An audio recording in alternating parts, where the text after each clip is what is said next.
industry is facing some environmental challenges. According to the International Energy Agency, the construction industry is responsible for nearly 40% of global energy and process-related emissions, 36% of worldwide energy demands, and 40% of drinking water consumptions, and almost 23% of air pollution. We often hear companies reporting on their ESGs and they reference the UNGBS. So what are they, how are they related to the green buildings, and how can they impact our industry? ESG really stands for environmental, social, and governance. You can think of it as a form of risk management. So stakeholders typically will look at the ESG performance of a company or their rating to know how they can assess future financial performance. So whether it's a lender or a government agency, the factors, the ESG factor is what they will be looking at. Some of the environmental factors are climate change strategy, the water and energy efficiency, air and water pollution, the carbon intensity, greenhouse gas emissions, and similar factors. Other social factors cover human rights and local community impacts and employment, equal opportunity, labor practices in some production countries. Is there child labor involved, health and safety, conflict regions, and privacy. Other stakeholders, such as communities and customers, will strongly look at the environmental and social factors because they want to make sure that they're making that the social practices of the company are aligned with their vision of how they want to leave an impact on the environment, and they want to make an informed purchasing decision. Other factors that fall under the governance, it really has to do with taxation, anti-corruption, donations. It's basically the compliance with different government agencies. UNSDG stands for the United Nations Sustainable Development Goals. These are 17 standards that were adopted in September 2015 by the United Nations and are to achieve by 2030. These goals are broken into 169 specific measurable targets across a wide range of issues, ranging from no poverty to addressing climate change through these 17 goals. The main difference between SDG and ESG, think of the United Nations SDG as the blueprint or the map that guides companies in their ESG practices. And it can prioritize, of course, investments related to these practices. Another big difference is ESG really is a long-term goal for corporations, and the SDGs are timed by the 2030 deadline, and it calls for an action from countries and governments to take place. So where do we start? I always like to say start with healthier buildings, not necessarily healthy buildings, just you have to start somewhere. You need to at least improve what you have. The strategies that support human health go together with action that improve education, health, and well-being of everyone. At Cyclone Energy Group, we got our office, our Chicago office, in September of 2021, the Well Health Safety Rating. We are now in the process of renewing it again for the next year. Out of the 17 United Nations goals, the policies we have in place are aligned with 8 out of those 17 policies. And we're continuously working on the policies we have in place to make the environment better. With the green building certification, this is really where the green building certification fits in this process. Certifications really create an integrated framework of strategies that reinforces the powerful opportunity to create a more resilient, equitable, and healthier future. Sustainable buildings are building resilience that is tackling climate change. With the fast pace of everything that's moving, we need to be mindful of greenwashing. So greenwashing is the act of misleading consumers by claiming that something is more environmentally friendly or has more benefits than it really is. Some of the buzzwords connected to greenwashing are what you see here.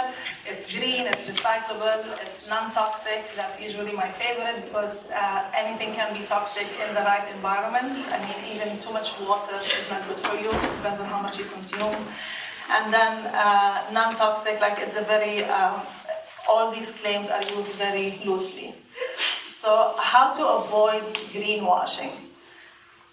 I always like to say, look for the sins of greenwashing. So the sin of no proof, if there is a claim with no backup, most probably it's a company that's trying to greenwash. The sin of certification, what do I mean by that? In theory, we can see something like this, but in practice, unfortunately, I have seen this a lot. So I'm not saying don't do certifications, just make sure that they're aligned with the vision of the company and with the goals that you have. Another sin is the sin of hidden trade-offs. So although you're taking out a toxic chemical, what are you replacing it with, and what are the long-term effects of that chemical that you're putting instead? Then the sin of irrelevance. An example of that, for example, CFC is a banned chemical. So when you say something is CFC-free, it's not really relevant, although that might be true. The sin of vagueness, marketing tricks, the origin of the product, then the distraction of production methods. Although a product might be good for your sustainable mission, the way it was produced might have some labor practices that are unethical or questionable. Then the sin of compliance, just having compliance for the sake of compliance. I mean, that's the minimum, that's the basic.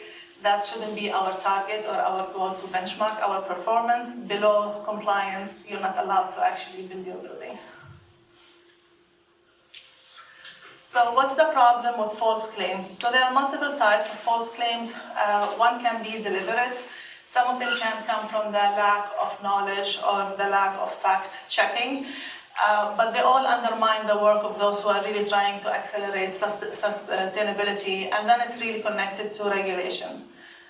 And what I mean by regulation is the Federal Trade Commission will be reviewing its green guides in 2022, which is sometime this year.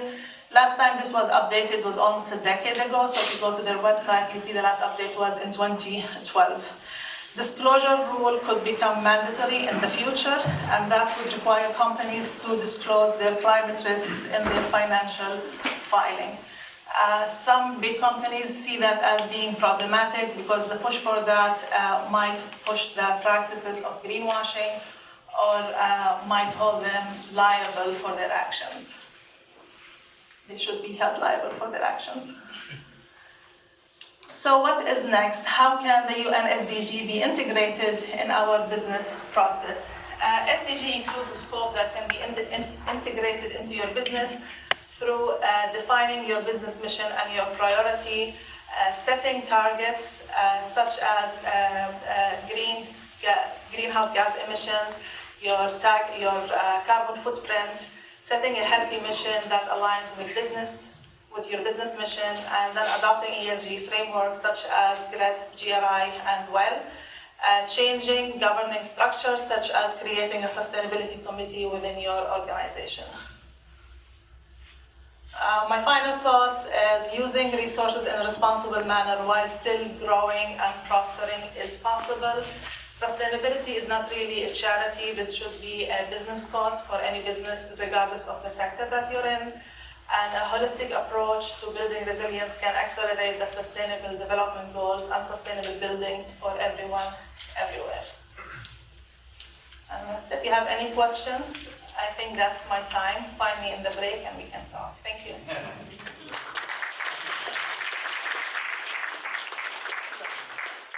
Maybe one or two questions if folks are interested. Otherwise, please feel free to stop Sumayyah in the hallway.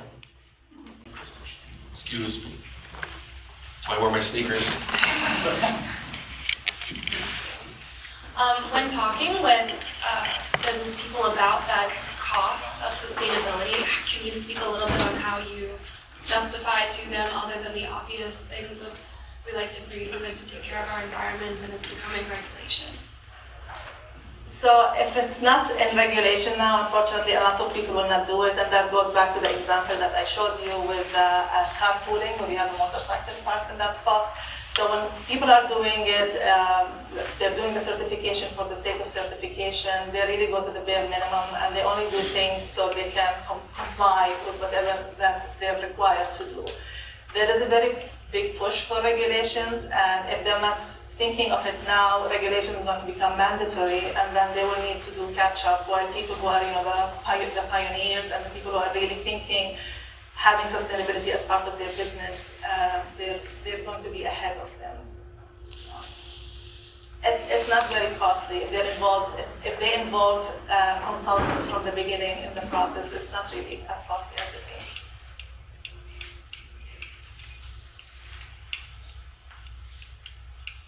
Excellent. Well, thank you so much, Sumayyah.